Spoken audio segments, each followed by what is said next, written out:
Welcome to In the Sulky. Bob Hayden joined by Marcus Melander, and eighth race number 2. Marcus, Perfectly Enough. Tell us a little bit about him. Tell us about his past first. What has he done in his career so far? Well, he won the British Crown in Sweden as a 3-year-old, raced very good as a 3 and 4-year-old, and then he got some problems, hard to keep sound, and they right before he sent him over here, they did a surgery on both his knees, and he's been feeling very sound since I got him, so that's really helped him. How long have you had him now? He arrived to me in the beginning of January. Okay, and you have 21 horses you're training, 9 babies, 3 2-year-olds, some older horses. Now, when we saw Sebastian K here a couple years ago, he only had one qualifier, and he just came out dynamite first start. But he didn't really train. Tell us about the training methods of Perfectly Enough, because Sebastian K wasn't training on a racetrack. He was training on sand track, uphill, intervals, etc. Yeah, exactly. I have not exactly the same sand track as Ake has, but I've been training as well at the sand track and intervals with him. But you can't compare him to Sebastian K. He's not as fast as he was, and so don't expect him to be that good for sure. Your uncle, Stefan Melander, won the Hamiltonian here in 2001. We know him here as a photographer. He's also got Nunzio. Nunzio right now is a major contender for the Elite Lop. How's Nunzio doing? Very good. Last time I spoke to Stefan, he's racing again on Wednesday, and that would be his 3rd start this year. He got 2 in a row so far. And how long did you work with your uncle? Oh, I quit school when I was 15 and started to work for him right after that. But you started earlier, because you told me when you were, I think, only 8, you were here for the Hamiltonian. That Scarlet Knight won as the favorite, as expected, back in 2001. And I believe he came over on the same plane as Varenne, right? Yeah, that's right. Yeah, I was pretty young back then. The whole family was here when he won, and yeah, it is true. He went with the same plane as Varenne. And they also, now we stand stud for Stefan Melander. You also did some work with Jimmy Takter. How did that work out? Very good. I learned a lot from Jimmy. It was a very good experience. I was very happy to work there. What did you learn working with Jimmy Takter that you didn't know beforehand? Do we have time? Yeah. I mean, the thing was, in Sweden we doesn't race as much as a 2-year-old with the horses. So that was different, to get him ready as a 2-year-old, and especially my uncle doesn't race any 2-year-olds normally. We have 2-year-old races in Sweden, of course, but it's not as big as here. And tell us a little bit about November 1st, 2014, at Freehold.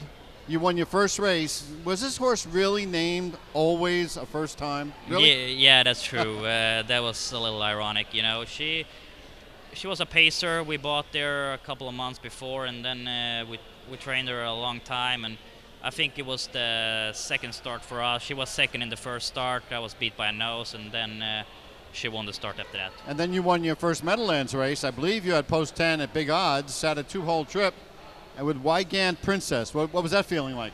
It was unbelievable. I've been watching races from Meadowlands since I was really young, and so that was a little dream come true. It was just a nomination of 2 race, but it was still big. It was Meadowlands.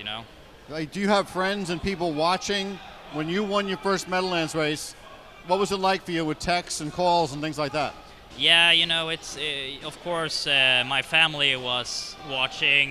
Grandma and mom and dad was here, but then the other friends and stuff, they watched it, read about it the morning after, and yeah, they looked it up. Would I be correct if I said in the United States they train for speed, and in Sweden they train for endurance? Would that be right? Yeah, in Sweden we don't just have mile. The regular distance in Sweden is like 1.25 miles, and then we have like 1.5 miles. We have all the distance in Sweden, so it's kind of different. Yeah. They have the Mac Lobel Elite Lop playoff here on May 8th. Should be a lot of action. A lot of great trotters are going in that. Couple of the mares that are on tonight. J.L. Cruz, horses like that. How much of it, a horse preparing to go overseas to the Elite Lop, what's involved with that? You know, I think it's better this year when they have a direct flight. You know, like the other years they had to fly to, I think it's Belgium or something like that, and then they gotta be standing on a truck and trailer for 12 hours. You know, it's a long trip. This year it's so much better for these horses because they fly directly to Sweden, and it's an 8-hour flight, and then they're right there. The Yonkers had the international trot last year, the Prix d'Amérique. What are some of the goals that Marcus Melander has in your own mind down the road? Well, you know, I want to win everything. You know, that's. Did I say Hamiltonian too? I no, left you that one didn't out. say, Okay. but that's it's including everything. You know, that's the dream. You know, you need to dream about it to win every race. And at 19, you won the Rising Star Award over in Sweden.